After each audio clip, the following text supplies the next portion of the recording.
प्रशांत कोरटकरला अटक होणार आहे। आत्ताची सगळ्यात मोठी बातमी पाहतोय, प्रशांत कोरटकर याला अटक करण्यात येणार आहे। शिवरायांचा अपमान करणाऱ्या प्रशांत कोरटकर याला अटक होणार आहे अशी माहिती सध्या समोर येते।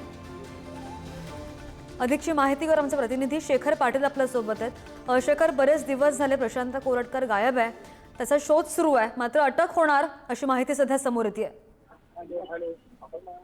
श्रद्धा, बरोबर आहे। कोर्टाने काल अंतिम युक्तिवाद जो आहे तो या ठिकाणी घेतला होता आणि याचा निकाल जो आहे तो राखून ठेवला होता आणि या निकालावरतीच आज कोर्टाने जे ते त्यांचा जामीन जो आहे तो नामंजूर केलेला आहे। त्यामुळं एकीकडे आपण सगळ्यांनी पाहिलेलं आहे ज्या पद्धतीने प्रशांत कोरटकर यांना छत्रपती शिवाजी महाराज असू देत, छत्रपती संभाजी महाराज यांच्याबद्दल अपशब्द वापरले होते। शिवाय इतिहास अभ्यासक इंद्रजित सावंत यांना जीवे मारण्याची धमकी देखील दिली होती।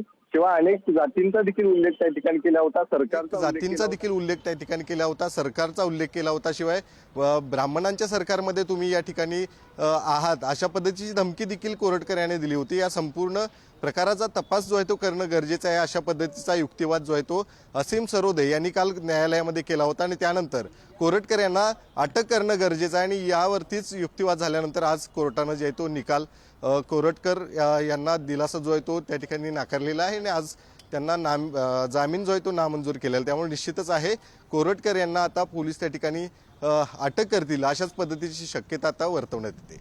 श्रद्धा, अगदी धन्यवाद दिलेल्या सविस्तर माहितीसाठी।